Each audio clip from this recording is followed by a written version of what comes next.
Mga katrops, welcome back ulit kayo sa aking channel Sports React PH at ngayon na ay aalamin natin kung pwede nga ba maging bagong head coach ng Gilas si Erik Spoelstra. Pag-uusapan na rin nga natin ngayon dito sa ating panibagong video ang balitang official na nga daw pong ini-wave ng Dallas Mavericks si JaVale McGee.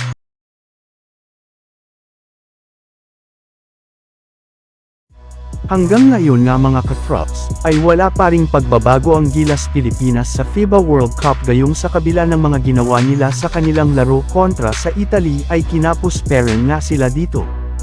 Kaya hindi na nga naiwasan pa ng lahat ng kanilang mga players na malungkot sa naging resulta ng kanilang mga laban sa FIBA World Cup. Maging ang mga Pinoy fans ay sobrang nadismaya sa nangyari sa ating national team. At kahit man nga saludo pa rin ang mga fans sa kanilang mga players ay hindi pa rin naman nga nila napigilan na magalit na ng gusto sa kanilang head coach na si Chot Reyes. Sa katunayan, nag-trending ulit nga siya sa social media dahil sa dami ng nambabatikos sa kanya. Pinaparesign na nga nila ito sa kanyang posisyon sa Gilas Pilipinas bilang head coach. Pero ang tanong, sino naman nga ba kaya ang posibleng pumalit sa kanya sa ating national team?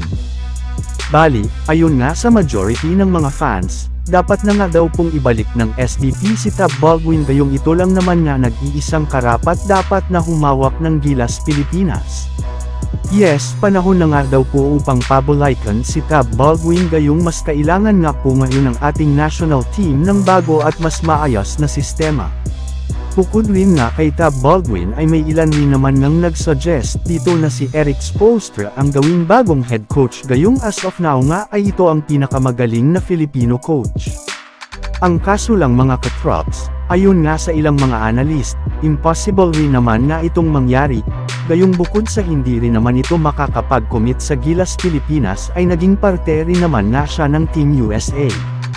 Kaya posibleng hindi nga siya payagan ng FIBA na lumipat sa Gilas Pilipinas. Ibig sabihin, mukhang si Coach Tab Baldwin na lamang nga ang pinaka-best choice ng Gilas Pilipinas para maging bagong head coach ng kanilang kupunan.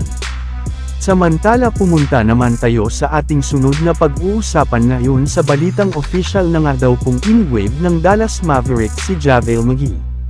Ayun nga mga katrops, sa pinakahuling inilabas na balita ng sikat na NBA analyst na si Shams Charania ng The Athletics, official na nga daw pong ini-wave ng Dallas Mavericks ang kontrata ng kanilang center na si JaVale McGee.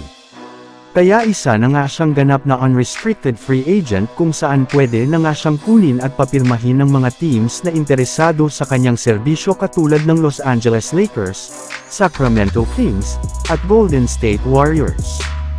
Yes, maaari na ngang pabalikan ng Lakers si JaVale McGee sa kanilang lineup kung gugustuhin ni Rob Pelinka na bigyan ito ng veteran minimum contract sa kanilang kupunan. So yun lang nga mga katrops ang handog ko sa inyong storya ngayong araw. Sana nag-enjoy kayo. Please like and subscribe my YouTube channel Sports React PH para sa iba pang storya at update patungkol sa NBA. Kita-kits muli sa ating susunod na video.